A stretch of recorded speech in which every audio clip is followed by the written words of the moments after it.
So we have talked about a lot of integrity constraints, almost all, and one constraint we left to discuss later. So we will continue with that now. So the foreign key constraint is a very important constraint of your database design. Okay. So generally, in when you create a database, you will have two kind of tables in your relational model. Generally, one table is called uh, base table, where that base table is actually derived from one entity set. So for example, your department table, in case of the university database we were talking about, the department table is a kind of base table, or sometimes हम उसे industry में unpopular term में master table भी बोलते हैं. And in your database you will have some other tables also that are actually having some data dependent on the master table. Okay, for example, let me show you this example. So we have a table department, you know that. So this department table have attributes as per that ER diagram or that relational model we have created. Department name, the department name is the key, building and budget. So these three attributes were there. And why we created department table? To store information about all the departments that are part of the university. So it is actually taking care of all the department entities. Okay, similarly you have a table instructor, है ना. सो instructor table में आपने instructors की entities की information रखी थी, instructor ID, name and salary. But since there is a association between instructor and department, so आपने एक रिलेशनशिप टेबल बनाई थी, but you know that that table is just a duplicate table. So आपने क्या किया, दोनों टेबल्स सो जो intermediate table थी जो रिलेशनशिप की, उसको हटा दिया, क्योंकि जो डिपेंडेंसी थी या जो पार्टिसिपेशन था इंस्ट्रक्टर का वो टोटल था इस रिलेशनशिप में, है ना. सो हमने उस रिलेशनशिप को हटा करके, क्योंकि there was a redundancy, that table was creating redundancy, तो हमने डिपार्टमेंट नेम कॉलम को इंस्ट्रक्टर टेबल के साथ डाल दिया था, है ना, और उस टेबल को हटा दिया, क्योंकि उस टेबल में दो एट्रीब्यूट्स थे, आईडी एंड डिपार्टमेंट नेम. तो आईडी और डिपार्टमेंट नेम हमने इस टेबल में मर्ज कर दिए. So now you can say that this department table is a master table, and now this instructor table is a kind of table that is dependent on this table. How this table is dependent, how instructor table is dependent, let's see. Now whenever you need to put some department name there, then this department name should be present here, yes or no? Because you cannot, a instructor cannot have a department which doesn't exist in the university. एक university है, उसमें एक department है, आपने instructor के सामने एक department mention कर दिया, वो यूनिवर्सिटी में है ही नहीं. सो दैट मीन्स अगर ऐसा डेटाबेस में देखने को मिल रहा है आपके, that means you will say that your database, university database is not consistent, it have some inconsistency. गलती है इसमें डेटाबेस में कि लेट्स से हमारी यूनिवर्सिटी में मान लीजिए अभी मैकेनिकल इंजीनियरिंग कोई डिपार्टमेंट नहीं है, और किसी फैकल्टी के नाम के आगे लिखा हुआ है mechanical engineering department.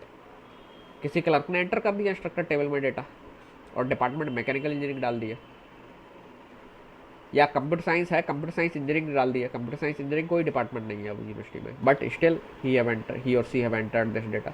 So your database will have some wrong information. And आप जानते हैं कि हमें डेटाबेस को कंसिस्टेंट रखना है, और इसीलिए हमने कई सारे इंटीग्रिटी कंस्ट्रेंट्स पहले से लगाए हुए थे. लेकिन इस टाइप की प्रॉब्लम जो एग्जिस्टिंग इंटीग्रिटी कंस्ट्रेंट्स हमने डिस्कस किए हैं, वो इसे टेकल नहीं करने वाले हैं.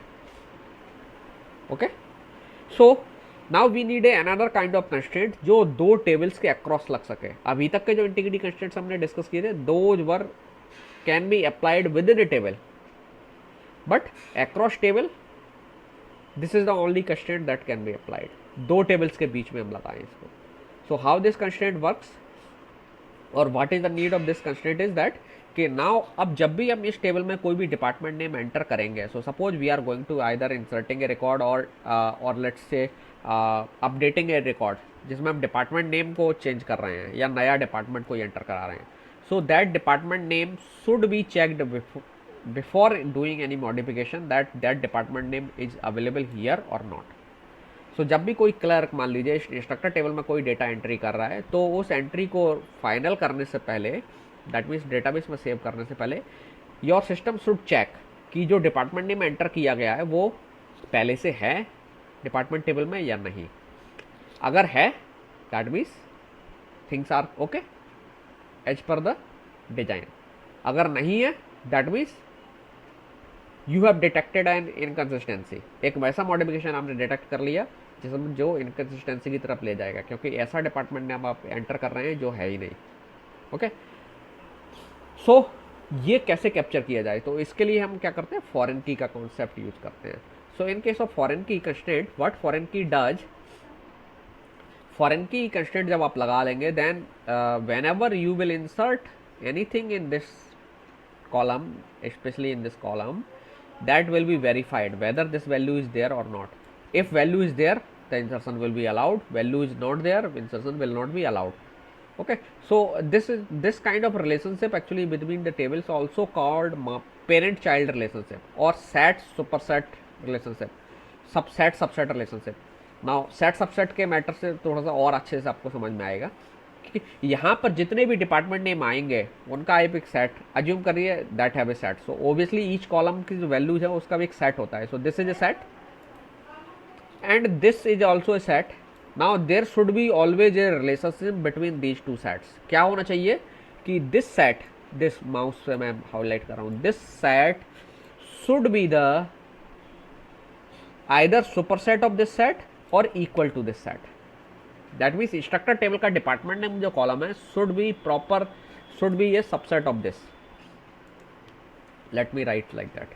That means instructor dot department, suppose ये एक सेट है, should be either proper subset हो और सबसेट हो ऑफ डिपार्टमेंट. मैं इसको शॉर्ट में लिख रहा हूँ DPRT, department dot DPT underscore name, है ना. ये रिलेशनशिप हमेशा होल्ड होनी चाहिए. तो समटाइम्स हम इसे कहते हैं पेरेंट चाइल्ड रिलेशनशिप या subset superset dependency, subset superset dependency. So आपको डेटाबेस में इस तरीके की डिपेंडेंसी मैनी टाइम देखने को मिलेगी, है ना. सिमिलरली आप अगर एक दूसरा एग्जांपल ले लें लाइक कोर्स और department. Let me draw it. आपके पास एक टेबल है कोर्स टेबल जिसमें है course ID, then title, department name, जिस course department name of the department जो इसे ऑफर कर रहा है, एंड क्रेडिट्स. सिमिलरली आपके पास डिपार्टमेंट टेबल है जिसमें आपके पास डिपार्टमेंट नेम कॉलम है, देन बिल्डिंग है एंड बजट है ना. सो यू नो दैट ये जो कॉलम है, ये जो कॉलम है ये एक सेट है इस again. So this set should be A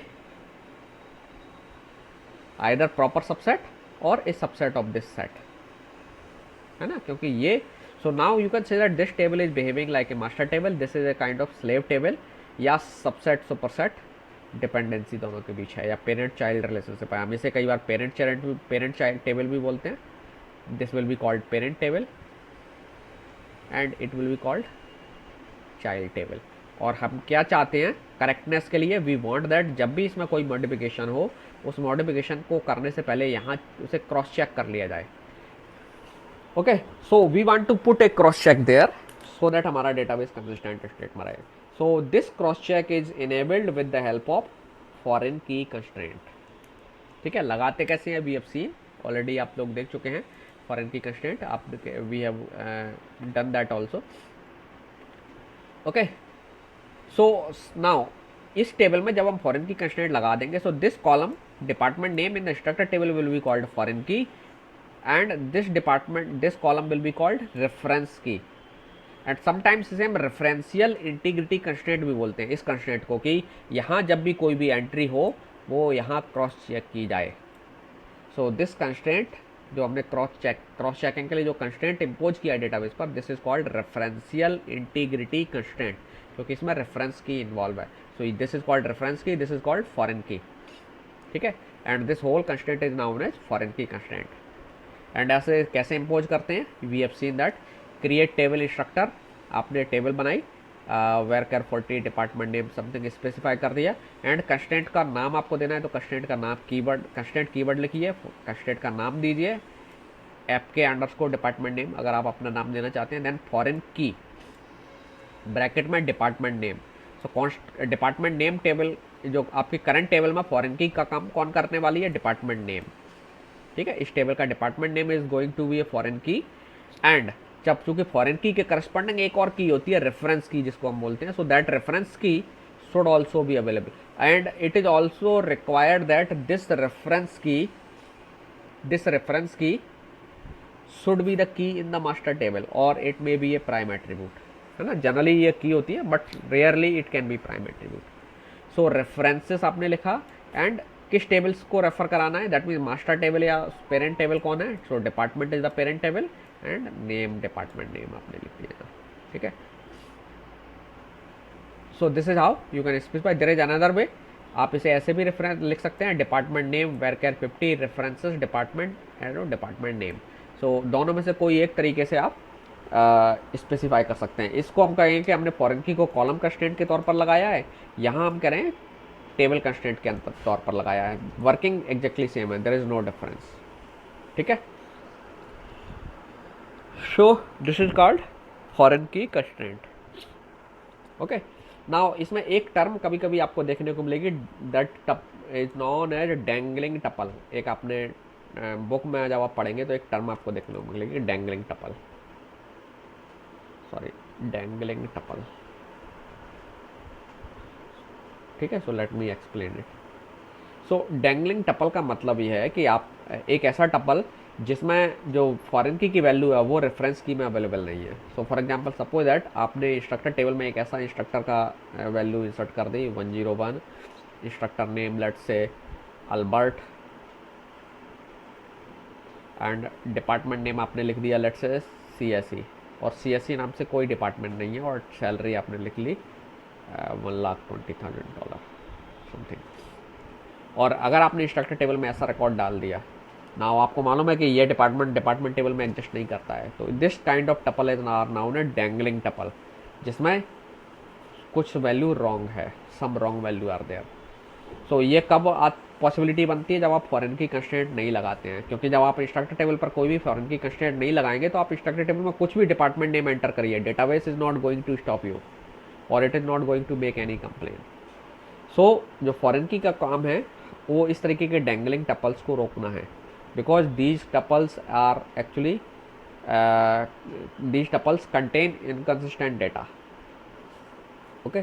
so dangling tuples इस तरीके के टपल्स को बोलते हैं, और फॉरेन की का काम क्या है, डैंगलिंग टपल को रोकना। और डैंगलिंग टपल कहाँ आते हैं, चाइल्ड टेबल में, मास्टर टेबल में नहीं होंगे, ठीक है।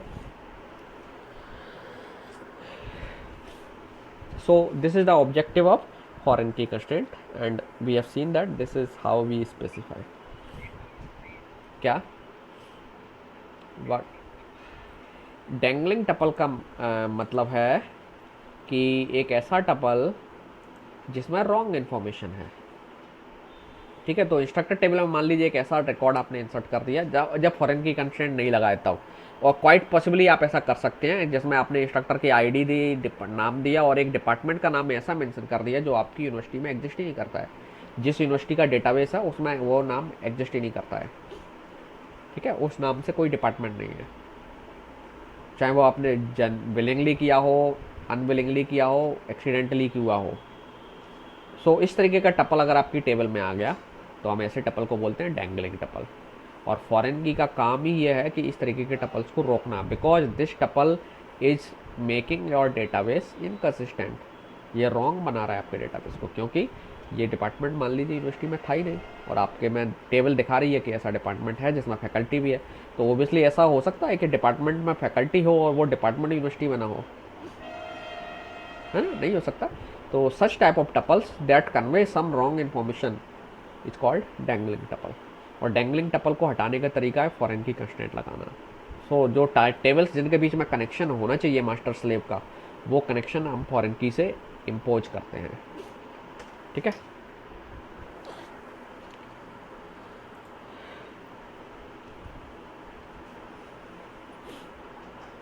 नाउ जब आप फॉरेन की कंस्ट्रेंट लगाते हैं देन जो फॉरेन की का जो इम्पैक्ट है, तो जब आप मास्टर टेबल जो अब आपने कहा कि ये जो टेबल्स हैं they have been become dependent on each other. So similarly for example suppose instructor और जो डिपार्टमेंट टेबल पर ही हम बात करते हैं, instructor table and department both are dependent. Instructor table में आपके आईडी है, नेम है, डिपार्टमेंट नेम है एंड सैलरी है, and in department table you have department name and building and budget. 1 minute. Okay.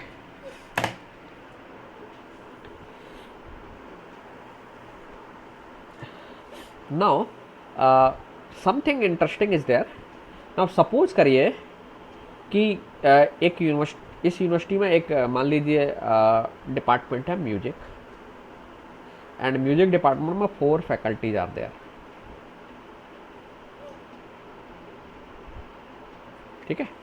Now suppose that university what university does, it actually closes the music department.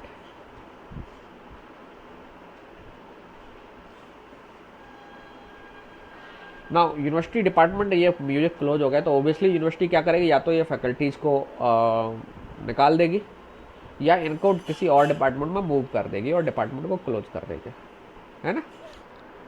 Now suppose that जब आपने पहले time music department को delete किया, तो कहाँ से delete होगा music department? Obviously you need to do make a deletion in this table.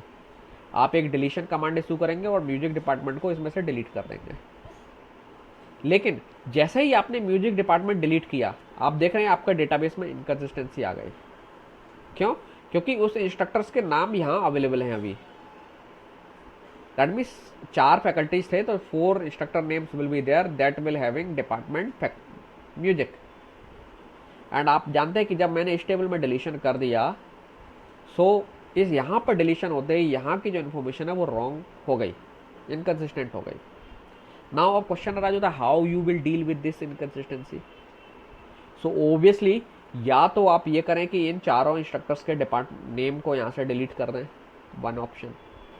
दूसरा ऑप्शन है कि आप इनके जैसे यूनिवर्सिटी क्या कर रही है, मान लो फैकल्टी को निकाल देती है, तो आपको क्या करना पड़ेगा, यूनिवर्सिटी की पॉलिसी है डिपार्टमेंट क्लोज करते हैं तो फैकल्टी को निकाल देते हैं, तो आपको इसमें क्या करना पड़ेगा, जैसे ही यहाँ कोई से डिपार्टमेंट नेम डिलीट होता है यहाँ से डिपार्टमेंट टेबल से, आपको करस्पॉन्डिंग डिपार्टमेंट नेम वाले रिकॉर्ड सारे के सारे ढूंढ करके यहाँ से डिलीट कर देने होंगे। Okay, so this is called cascade. Cascade हम इसे क्यों बोल रहे हैं, this is A cascading action.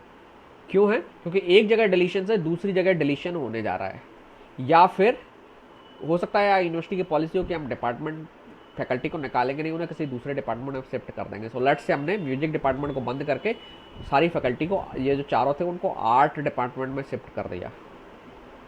Some let's say art department is there, तो वहाँ शिफ्ट कर दिया। तो अब हमें क्या करना पड़ेगा, यहाँ से डिपार्टमेंट डिलीट करेंगे और डिपार्टमेंट डिलीट करने के बाद इमीडिएटली इन फैकल्टीज़ के डिपार्टमेंट को चेंज करके आर्ट एंड कल्चर और या जो डिपार्टमेंट का नाम है वो कर देंगे। सो दैट मीन्स इस टेबल में अगर कोई एक डिलीशन एक्शन होता है या अपडेशन एक्शन होता है, तो that action may lead to modifications in the child table also, that means instructor table also. So whenever some modification is done in parent table, that modification will also lead some modification or have a cascading effect that on the child table as well।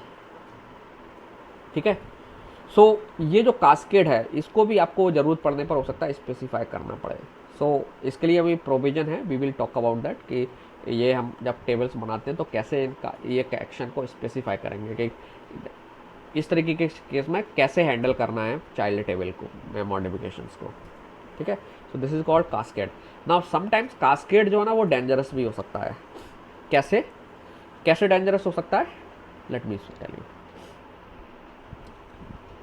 So suppose that एक table है आपके पास database में emp_manager, ठीक है, और इसमें आप employ ID दे रहे हैं, कॉमा उसके मैनेजर की आईडी भी दे रहे हैं। ठीक है, और आपने इसमें फॉरेन की कंस्ट्रेंट लगाया है कि every employee have some manager, so employee की आईडी के साथ एक मैनेजर आईडी को वेरीफाई किया जाएगा। और या ये कहिए sorry manager ID references employee ID, something like that. ठीक है, या ये कहिए एम्प्लॉय टेबल में रेफर होगा, ये छोड़ देते हैं इसको। एम्प्लॉय टेबल है आपकी जहाँ पे एक एम्प्लॉय आईडी कॉलम है एंड कुछ एट्रीब्यूट्स हैं, और ये कॉलम जो है इसको रेफरेंस करता है। सिमिलरली ये कॉलम भी इसको रेफरेंस करेगा क्योंकि employee is also employee, manager is also an employee. ठीक है, और ये टेबल क्या बता रही है कि कौन किसका मैनेजर है। नाउ सपोज दैट यहाँ से आप किसी पर्सन को डिलीट करते हैं, एम्प्लॉय को, तो हो सकता है वो एम्प्लॉय मैनेजर हो। तो जब ओबियसली मैनेजर डिलीट होगा तो अब ये रिकॉर्ड डिलीट हो, यहाँ से मैनेजर डिलीट हुआ तो वो यहाँ से भी डिलीट होना चाहिए, और यहाँ से डिलीट होने पर उसके करस्पॉन्डिंग जो एम्प्लॉय आईडी है वो भी डिलीट हो जाएगी। और ये एम्प्लॉय आईडी डिलीट होने की वजह से अब ये डिलीट होने पर ये किसी का मैनेजर हो सकता है, इसी टेबल में होगा। दिस एम्प्लॉय कैन ऑल्सो भी manager of some other employee, so उनके भी रिकॉर्ड डिलीट होंगे। एंड दिस में लीड टू दैट कि सारी टेबल एम्प्टी हो जाए, क्योंकि आपने यहाँ पर एक ऐसे मैनेजर को डिलीट कर दिया जो सबका मैनेजर था, टॉप मोस्ट मैनेजर। तो उसके अंडर वाले, जैसे एक मैनेजर था एक्स, उसके अंडर में मान ले वाई जेड आर, 3 लोग काम कर रहे थे। एंड इनके बाद इनके बीच में भी इसके अंडर में भी पी क्यू और समथिंग एस टी, इस तरीके से एम्प्लॉय काम कर रहे हैं। तो जब आप एक्स को डिलीट करोगे ओबियसली जो कि मैनेजर है, तो इस रिलेशन की वजह से आप मैनेजर को डिलीट करें तो एम्प्लॉय आईडी भी डिलीट होगी, पूरा रिकॉर्ड डिलीट होता है। ऐसा नहीं होता है एक कॉलम की वैल्यू डिलीट कर दो। तो जैसे ही आपने इसे डिलीट किया ये भी डिलीट होंगे, और इनके डिलीट होने की वजह से ये भी डिलीट होते चले जाएंगे। और मे भी हो सकता है कि आपकी टेबल अगर पूरी हायरार्की में ऑर्गेनाइज हो सकती है इस तरीके से, तो हो सकता है कि आपने जैसे ही रूट डिलीट किया सारे नोट्स डिलीट हो जाएं। सो इन सम टाइम्स ये जो कास्केडिंग एक्शन है it can B disastrous also. तो आपको इस कास्केडिंग एक्शन को केयरफुली स्पेसिफाई करना है जब फॉरेन की कंस्ट्रेंट के साथ आप बता रहे हैं कि कास्केड एक्शन को कैसे हैंडल करना है। Okay, so let me talk about what are the cascading actions that you can enforce on your database. जो कास्केडिंग एक्शंस है जो आप अपने डेटाबेस पर लगाते हुए, कास्केडिंग डिलीट मतलब आपने ओरिजिनल टेबल में डिलीशन हो रहा है तो आप चाइल्ड टेबल में भी डिलीशन करिए, या कास्केडिंग अपडेट। ठीक है, तो आप या तो डिलीट करते हैं या कास्केडिंग करके या अपडेट करेंगे। तो अगर पेरेंट टेबल में डिलीशन हो रहा है तो चाइल्ड टेबल में या तो आप डिलीशन करेंगे या अपडेशन करेंगे, या पेरेंट टेबल में अपडेशन हो रहा है तो चाइल्ड टेबल में आप अपडेशन या कुछ करेंगे। ठीक है, सो दैट आपका और आपको ये ध्यान रखना है जो जब आप कास्केडिंग एक्शंस कर रहे हैं आपको अपने डेटाबेस की इंटीग्रिटी इंश्योर करनी है। सो जो कास्केड एक्शंस हैं वो क्या क्या हो सकते हैं अपने टेबल में। जैसे कास्केडिंग एक्शन आप जब फॉरेन की बताते हैं तब आप लिखते हैं, जैसे आपने लिखा create table instructor and that let me directly come here, आपने लिखा ये फॉरेन की इतने में स्पेसिफाई कर दी, साथ में आपने कास्केडिंग के बारे में लिखा on delete cascade. On delete cascade का मतलब क्या हुआ, आप कमांड दे रहे हैं डेटाबेस को कि अगर डिपार्टमेंट टेबल में डिलीशन हो तो यहाँ भी डिलीशन कर देना है। दैट मीन्स लेट से आपने म्यूजिक डिपार्टमेंट के इंस्ट्रक्टर्स को डिलीट किया वहाँ से, तो यहाँ भी म्यूजिक डिपार्टमेंट के इंस्ट्रक्टर्स को डिलीट कर देना है। और साथ में आप लिख रहे हैं ऑन अपडेट कास्केड, इसका मतलब आप इंस्ट्रक्ट कर रहे हैं कि अगर डिपार्टमेंट टेबल में कोई अपडेट हो, लेट से किसी इंस्ट्रक्टर का किसी डिपार्टमेंट का नाम चेंज हो गया तो उसके सारे इंस्ट्रक्टर्स जितने भी उस डिपार्टमेंट के थे उनका भी नया नाम मेंशन कर दिया जाए। सो लेट से किसी डिपार्टमेंट का नाम कंप्यूटर साइंस से कंप्यूटर साइंस इंजीनियरिंग हो गया तो कंप्यूटर साइंस की सारी फैकल्टी का डिपार्टमेंट का नाम अब एक एक करके सारी का इंस्ट्रक्टर टेबल में जा करके सबको कंप्यूटर साइंस इंजीनियरिंग कर देना है। So this is called cascade action. So इस तरीके से आप कास्केड एक्शन स्पेसिफाई करेंगे। ऑन डिलीट कास्केड का मतलब आप क्या कह रहे हैं कि अगर मास्टर टेबल में डिलीशन हो तो जो चाइल्ड टेबल है उसमें भी जाकर डिलीशन कर दीजिए उन्हीं वैल्यूज का। जो वैल्यू डिलीट हो रही है वो वैल्यू जहाँ जहाँ चाइल्ड टेबल में है वो सारे रिकॉर्ड डिलीट कर दो। ठीक है।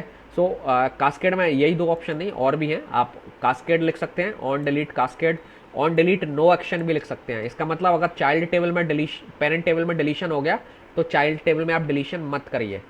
तो ये एक तरीके से आप जब ये एक्शन आपको सोच समझ के स्पेसिफाई करना है, क्योंकि इससे क्या होगा कि आपकी चाइल्ड टेबल में इनकन्सिस्टेंसी आ जाएगी। क्योंकि आप क्या कर रहे हैं, पेरेंट टेबल में डिलीशन हो गया लेकिन आप चाइल्ड टेबल में कोई एक्शन नहीं ले रहे हैं। तो अगर आपने ये लिखा और नो एक्शन, इसका मतलब ऑन डिलीट नो एक्शन आपने लिखा, दैट मीन्स डिलीशन पर चाइल्ड टेबल में कोई एक्शन नहीं होगा। ऑन अपडेट नो एक्शन, इसका मतलब चाइल्ड टेबल में कोई एक्शन नहीं होगा। सो वो आपको देखना है। रिस्ट्रिक्ट आपने कर दिया तो इसका मतलब एक्शंस को, अगर आपके मल्टीपल रिकॉर्ड्स डिलीट हो रहे हैं उसकी वजह से, जैसे मैंने ये वाला एग्जांपल में बताया कि एक एम्प्लॉय जो टॉप मोस्ट डिलीशन हो रहा था तो आपने क्या किया, ये डिलीट करने पर ये डिलीट और हो गए। तो आप क्या कर रहे हैं, आप अपने एक्शन को रिस्ट्रिक्ट कर दे रहे हैं कि जब ये डिलीट हो रहा है तो चाइल्ड टेबल में आप इनको डिलीट तो कर देंगे लेकिन अब फर्दर आप इस एक्शन को आगे नहीं ले जाएंगे। दैट मीन्स आप एक लेवल के बाद रिस्ट्रिक्ट कर देंगे, नेक्स्ट राउंड में नहीं जाएंगे, सो दैट आपका इस तरीके से आगे जा कर के नहीं होगा काम। तो ये भी आपको ध्यान रखना है कि ये रिस्ट्रिक्ट किस तरीके से लगाना है। डेटाबेस में टेबल को देखना पड़ेगा केयरफुली। सेट नल एक ऑप्शन ये है, ऑन डिलीट सेट नल। अब इसका मतलब क्या हुआ, आपने लिखा ऑन डिलीट सेट नल, अगर यहाँ लिख दिया ऑन डिलीट सेट नल तो इसका मतलब हुआ कि जब डिपार्टमेंट टेबल में आपने मान लीजिए म्यूजिक डिपार्टमेंट को डिलीट किया तो इंस्ट्रक्टर टेबल में जिन जिन इंस्ट्रक्टर के सामने म्यूजिक डिपार्टमेंट लिखा हुआ है वहाँ डिपार्टमेंट का नाम आप नल कर देंगे, सबका नल कर देंगे। या सेट डिफ़ॉल्ट, तो अगर आपने डिपार्टमेंट की कोई डिफ़ॉल्ट वैल्यू दे रखी है तो फिर आपने लिखा ऑन डिलीट सेट डिफ़ॉल्ट। इसका मतलब जिन डिपार्टमेंट का नाम, जिन इंस्ट्रक्टर्स का डिपार्टमेंट डिलीट हो रहा है डिपार्टमेंट टेबल से, उनके डिपार्टमेंट के आगे सेट डिफ़ॉल्ट लिख दीजिए। ओके। सो सेट डिफ़ॉल्ट का मतलब डिफ़ॉल्ट वैल्यू असाइन कर दीजिए। सो आपने एक मान लीजिए डिपार्टमेंट की डिफ़ॉल्ट वैल्यू दे रखी है तो वो वैल्यू सारे को दे दी जाएगी। ओके जैसे मान लो म्यूजिक डिपार्टमेंट डिलीट हुआ और आप मान लीजिए डिफ़ॉल्ट वैल्यू डिपार्टमेंट की आपने स्पेसिफाई कर रखी थी इंस्ट्रक्टर टेबल में। यहाँ आप मान लिया आपने इंस्ट्रक्टर टेबल में डिपार्टमेंट की एक डिफ़ॉल्ट वैल्यू दे रखी थी कोई भी, कि अगर किसी इंस्ट्रक्टर का डिपार्टमेंट नहीं है तो ये डिपार्टमेंट है, तो फिर वो सबको डिफ़ॉल्ट वैल्यू असाइन कर दी जाएगी। So these are the provisions that you can use. हालांकि इनके बहुत ज़्यादा आपको ज़रूरत नहीं पड़ती है और इनको बहुत केयरफुली भी लगाना है। जनरली ऑन डिलीट कास्केड को हम क्या करते हैं, on delete set null many time हम इस्तेमाल करते हैं या नो एक्शन कर देते हैं। सो इट डिपेंड्स कि आपको कौन सा एक्शन सूटेबल लगता है या कौन सा सूट करता है, वो आप अपने डेटाबेस में लगाएंगे। Okay so this is your foreign key constraint. Okay so we have seen that अपने आप जो फाइल है आप उसमें वो देख चुके हैं, ये कंस्ट्रेंट्स ऑलरेडी लगे हुए हैं डेटाबेस में। Okay so now I am going to discuss something more that is related to database modification. Okay, so whenever you want to modify the database data, so modification आप जो database में है उसे किस तरीके से कर सकते हैं, you can do modification in 3 way: by inserting some relations, by inserting some column, some table records in a relation, or by deleting some records in a relation, or by updating some records in a relation. So database में modifications के लिए आपके पास 3 तरीके हैं: insertion, deletion and updation, और इनके लिए आपके पास अलग अलग कमांड्स हैं और इन सब कमांड्स को हम DML कमांड्स बोलते हैं। So we have not seen these commands till then, so now let's see these commands one by one. So सबसे पहले हम बात करते हैं डिलीशन की बात कर लेते हैं। चलिए, सो लेट्स से अगर आप इंस्ट्रक्टर टेबल से सारे इंस्ट्रक्टर्स को डिलीट करना चाहते हैं तो आप क्या लिखेंगे, delete from instructor, simply delete from instructor. I will not run this command, otherwise मेरा पूरा टेबल एम्प्टी हो जाएगा। ठीक है, फिर मुझे पॉपुलेट करना पड़ेगा दोबारा से। एक minute, use university_db। Okay so let's से पर्सन टेबल को हम देख लेते हैं, select star from person, sorry table नाम गलत दे दिया मैंने, पर्सन्स है, कुछ नहीं है, DESC पर्सन्स, फिर से गलत दे दिया। ओके, सो ये 4 कॉलम्स हैं, ID, last name, first name and age. So let's insert some record. So insert करने के लिए आपको क्या करना है, इंसर्ट कमांड इस्तेमाल करना है। सो डिलीट पर हम बाद में आते हैं, देखते हैं पहले इंसर्ट क्या है। सो इंसर्ट करने के लिए एक ऑप्शन ये है, आपके पास 2 तरीके से आप कमांड इस्तेमाल कर सकते हो इंसर्ट के लिए। So let me show you first type. So आपके पास 4 कॉलम है जिनमें आपको वैल्यू इंसर्ट करनी है। पहले कॉलम में वैल्यू इंटीजर है, दूसरे में वैरचर है, तीसरे में इंटीजर है। So let's insert this value. So आपको लिखना है insert into table name persons, ठीक है, ये कमांड की सिंटेक्स है। इंसर्ट कीवर्ड है, into is also keyword, name of the table जिसमें आपको डेटा इंसर्ट करना है, एंड देन वैल्यूज, ये भी कीवर्ड है, स्पेस दे करके ब्रैकेट में आप वैल्यू स्पेसिफाई कर दीजिए जो आपको इंसर्ट करनी है। सो लेट्स से मैंने ID 1 रखा, कॉमा, लास्ट नेम रखा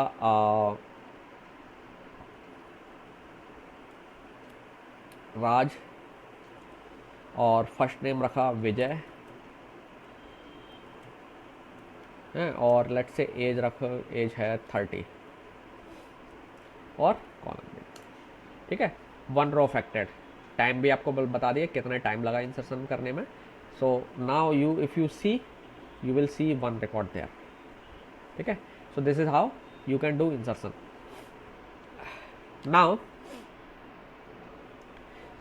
there is one more way insertion करने का। एक तो तरीका मैंने बता दिया पहले, आपको पूरा बल्क में डेटा कॉपी करना हो तो वो कॉपी तभी हो पाता है जब आपको दोनों टेबल की सिंटैक्स सेम हो। So we have seen that insertion method, insert into table name and then select star from table name आपने कर दिया था। तो जैसे मैंने आपको याद होगा इंस्ट्रक्टर्स टेबल से इंस्ट्रक्टर 1 टेबल में या इंस्ट्रक्टर्स टेबल में लास्ट क्लासेस में डेटा पूरा का पूरा इंपोर्ट किया था। तो वो कमांड कभी तभी पॉसिबल है जब दोनों टेबल्स की सिंटैक्स सेम हो, अगर नहीं है तो आपको एक्सप्लिसिटली डेटा इंसर्ट करना पड़ेगा। सो जनरली इंसर्ट करने का तरीका ये होता है कि आप या तो एक एक करके डेटा इंसर्ट करें, दूसरा इंसर्ट कमांड्स आप एक सिंगल फाइल में लिख दें। ऐसे एक एक करके रन करने से दिक्कत होगी, सीधा इंसर्ट डेटा जो कमांड है सिंगल फाइल में राइट कर दें एंड देन आप उस स्क्रिप्ट को रन कर दें, जो कि मैंने आपको स्क्रिप्ट दी हुई थी, you have run that script also, ठीक है। So that is one way, another way to do insertion. Now एक और तरीका है इंसर्शन करने का, जैसे इसमें तो क्या था, आप चारों वैल्यू प्रोवाइड कर रहे थे चारों कॉलम्स के लिए, but sometimes you want that you do not have value for all the columns, कुछ ही कॉलम्स की वैल्यू है और आप उन्हीं कॉलम्स की वैल्यू प्रोवाइड करना चाहते हैं। तो उस केस में आपको क्या करना होगा, आपको वो कॉलम्स के नाम स्पेसिफाई करने पड़ेंगे जिनकी वैल्यू आप प्रोवाइड कर रहे हैं। 1 मिनट।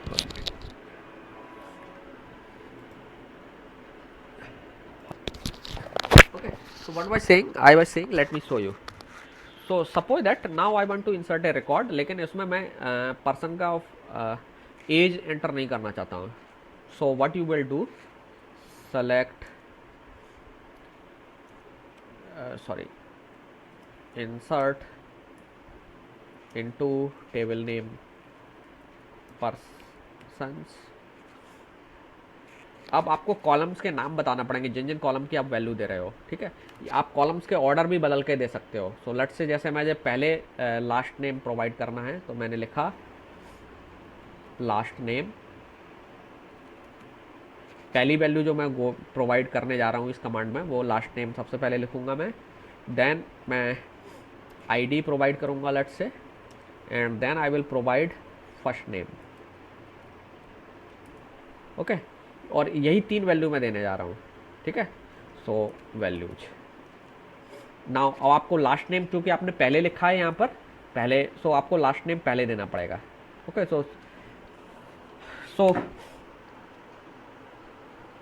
सो लेट्स से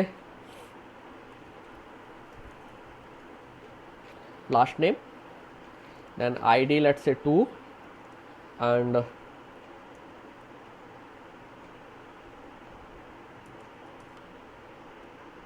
ठीक है।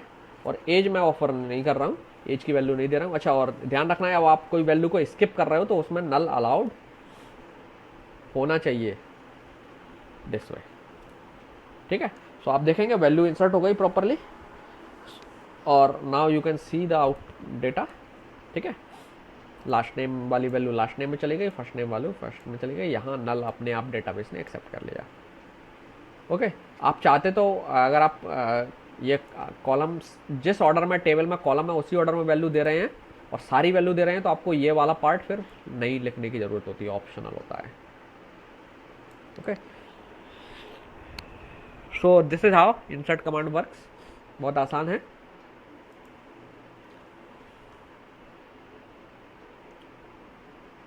अगर आपको किसी कॉलम में एक्सप्रेशनली नल देना है तो आप लिख सकते हैं, जैसे यहाँ एज में आप चाहते थे नल देना है तो आप एक ऑप्शन ऐसा भी कर सकते थे।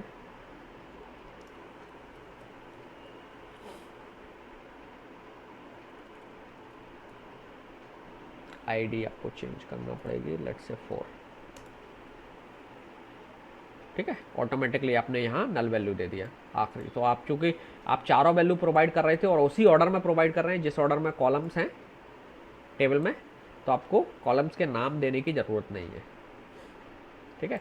लेकिन आप कहेंगे इस सिंटेक्स की ज़रूरत क्या है कॉलम के नाम वाले की, तो ये सिंटेक्स की ज़रूरत पड़ती है जनरली आप जब आप प्रोग्रामिंग करते हैं, तो प्रोग्रामिंग के करते समय आपको वैल्यू वेरिएबल्स में पास के थ्रू पास करना होती है, तो आपको ये ऑर्डर बताना ज़्यादा बेनिफिशियल होता है, so that you will be able to know कि किस वेरिएबल की मैं किस वेरिएबल की वैल्यू किस कॉलम में आप एंटर करा रहे हैं। Okay, and sometimes all values are not available to you, so you can specify the name of the columns. So this is how you can do deletion. Now अब insertion करना है, तो deletion करना है, तो डिलीशन के लिए क्या कंडीशन है, delete from table name persons. Okay, अब केवल इतना ही कमांड इशू कर देंगे आप तो क्या होगा, आपके टेबल का पूरा डेटा चला जाएगा। तो आप कंडीशन बेस्ड करिए, where let's say ID equal to 4, record delete हो चुका होगा। Now you can if you see now this record is not there, ठीक है। Let me do it again, इसको इंसर्ट कर देते हैं और now let's say delete again, sorry फिर एक बार दिखा देता हूँ मैं आपको, ठीक है। 4 ID वाला रिकॉर्ड है, and now let's delete this record. So now let's see the table, you can see the record is deleted, है ना, 4 ID वाला नहीं है।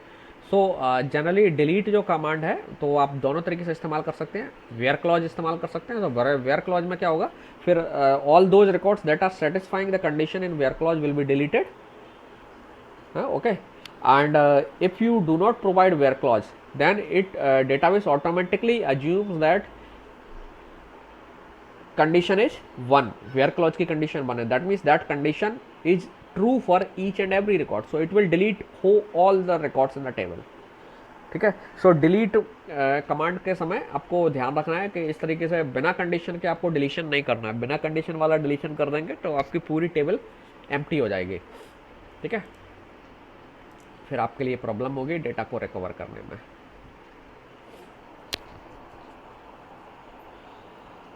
ओके, सो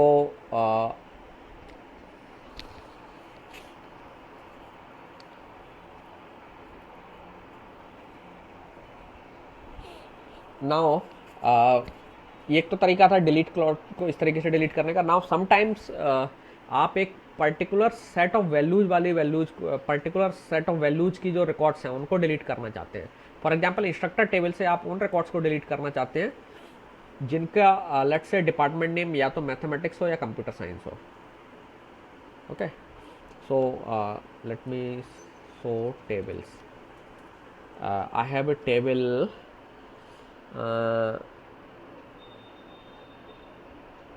प्रोफेसर्स, है ना, सो DESC प्रोफेसर्स, ये इसमें शायद इंस्ट्रक्टर टेबल का डेटा कॉपी था। Late me show you, select star from, हाँ इसमें बहुत सारा डेटा है आपके पास, है ना। ओके, नाउ सपोज आप एक गिवन सेट ऑफ डिपार्टमेंट्स के रिकॉर्ड्स को डिलीट करना चाहते हो. So suppose you want to delete all the instructors that either belong to let's say biology department, statistics department and cybernetics. 3 departments को delete करना चाहते हो. तो एक तो ऑप्शन है कि आप वेयर क्लॉज में लिखिए department name equal to cybernetics or department name equal to statistics or department name equal to biology. इस तरीके से delete from professors where department name equal to let's say आपने लिखा साइबरनेटिक्स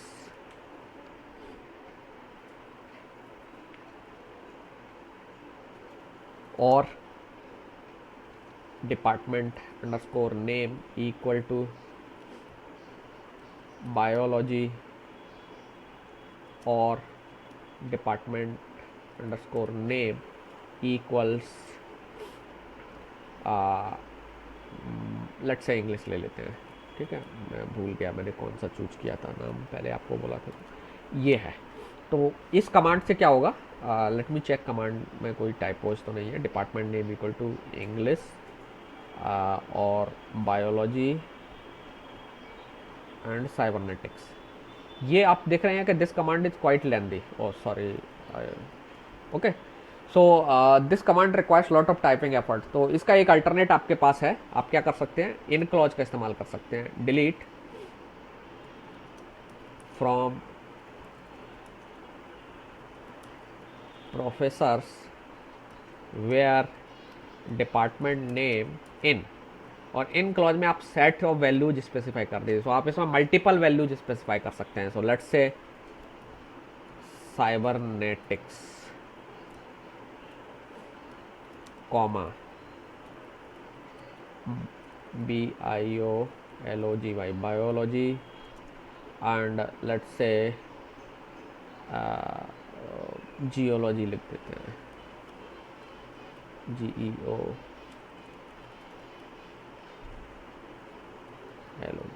सॉरी. ठीक है, ये उसका एक अल्टरनेट कमांड है और इससे भी आप इन इंस्ट्रक्टर्स को डिलीट कर सकते हैं. So let me run this command. ठीक है, 7 rows have been affected, that means 7 records have been deleted. So अभी आपके 50 हैं. So you will see now 43 records. Okay, so now you will not find out any record belonging to this department. आपको देखेंगे cybernetics आपको कहीं देखने को नहीं मिलेगा. Okay, so this is the role of in clause. So in clause से आप एक सेट ऑफ वैल्यूज आप प्रोवाइड कर सकते हैं जो वैल्यूज वाली वैल्यू को आपको जो वैल्यू को बिलोंगिंग करने वाले रिकॉर्ड्स को आपको डिलीट करना है. सो ये वैल्यूज कुछ भी हो सकती हैं. लाइक से आप इंस्ट्रक्टर्स के नाम भी दे सकते थे कि इन नाम वाले इंस्ट्रक्टर्स को डिलीट कर दीजिए. तो कॉमा ब्रैकेट के अंदर comma separated list of values आपको प्रोवाइड कर देनी है. सो ये ऑपरेटर क्या करता है, सो हर रिकॉर्ड के लिए ये कंडीशन चेक करेगा. ये डिलीट जो कमांड है एवरी रिकॉर्ड के लिए टेस्ट होगी. So this condition will be test for every record. और उसमें क्या किया जाएगा, रिकॉर्ड में जो डिपार्टमेंट की वैल्यू है वो इनमें से कोई एक है, yes then true not false. So अगर मान लीजिए आपको ऐसा करना होता इन रिकॉर्ड्स को, इन डिपार्टमेंट्स को छोड़ करके सारे रिकॉर्ड डिलीट करने हैं, तो आप यहाँ नॉट लगा देते. सो नॉट इन लिख दोगे तो क्या होगा, इनको छोड़ करके जो सारे डिपार्टमेंट्स के रिकॉर्ड है वो सब डिलीट हो जाएंगे. That means everything will become clear. Okay, so not in और इन क्लॉज आप इस्तेमाल कर सकते हो. So in clause sometimes is very useful and आपकी ये क्वेरी को ईजी बना देता है. ठीक है, so this is one example of your in clause. ठीक है, सिमिलरली जो आपने इन क्लॉज में जो वैल्यूज दी थी वो एक किसी क्वेरी से भी आ सकती हैं. जैसे इस क्वेरी को देखिए, delete from instructor where department name in, और आपने लिखा select department name from department where building equal to Watson. So now this command is saying that कि वाटसन बिल्डिंग में जो भी डिपार्टमेंट रन कर रहे हैं उनको डिलीट कर दीजिए. ठीक है, तो आपने इस क्वेरी से क्या किया, वाटसन बिल्डिंग में जितने भी डिपार्टमेंट रन कर रहे हैं उनके डिपार्टमेंट नेम निकाल लिए और वो अब इन क्लॉज में आ गए. ठीक है, तो जो भी डिपार्टमेंट होंगे उनके नाम यहाँ हैं. अब किसी भी रिकॉर्ड के सामने डिपार्टमेंट नेम जो है वो वैल्यू इस सेट में बिलोंग कर रही है तो उसके लिए वो कंडीशन ट्रू हो जाएगी and that record will be deleted, otherwise remaining record will be left. ठीक है, so this is also one way to delete records. where you can use in clause. So in operator it is very useful operator, and it allow you to write some query very much conveniently. Similarly आप इस तरीके से भी कर सकते हैं delete, जो for example आपको कुछ सेट ऑफ जो ऐसे इंस्ट्रक्टर्स डिलीट कर रहे हैं जिनकी सैलरी एवरेज सैलरी से कम है, तो आप लिख सकते हैं delete from instructor where salary less than, और आपने लिखा select average salary from instructor. So now how this query will work, पहले ये कंडीशन टेस्ट होगी, सॉरी ये क्वेरी रन करेगी. So you can see that these are this query is called sub query. So now you have a query within one query. So this kind of queries are known as nested queries. So nested queries में क्या होता है, पहले inner वाली जो query है, अंदर वाली क्वेरी है, वो एग्जीक्यूट होती है. So सबसे पहले क्या होगा, ये क्वेरी एग्जीक्यूट होगी और ये क्वेरी आपको एक सिंगल वैल्यू देने वाली है, क्योंकि आपको मालूम है कि average salary is one value. So you will get one average salary. And then अब जो कंडीशन फाइनली जो आपकी क्वेरी बनी सेकेंड स्टेज में, वो है delete from instructor where salary less than, जो भी आपकी average salary, let's say average salary आती है 40,000, तो 40,000 से जितने भी लेस सैलरी वाले रिकॉर्ड्स होंगे ऑल विल बी डिलीटेड. ठीक है. हालांकि इसमें एक प्रॉब्लम है इस क्वेरी में. क्या प्रॉब्लम है? ये इसमें प्रॉब्लम ये है कि जब आप एक रिकॉर्ड डिलीट करते हैं, मान लीजिए आपने ये एवरेज सैलरी कंप्यूट कर ली, तो जैसे ही आप एक रिकॉर्ड डिलीट करते हैं तो अब एवरेज सैलरी आपकी चेंज हो चुकी है. हालांकि ये तो वन टाइम कैलकुलेट होगी, तो कोई इशू नहीं है. लेकिन इसमें आपको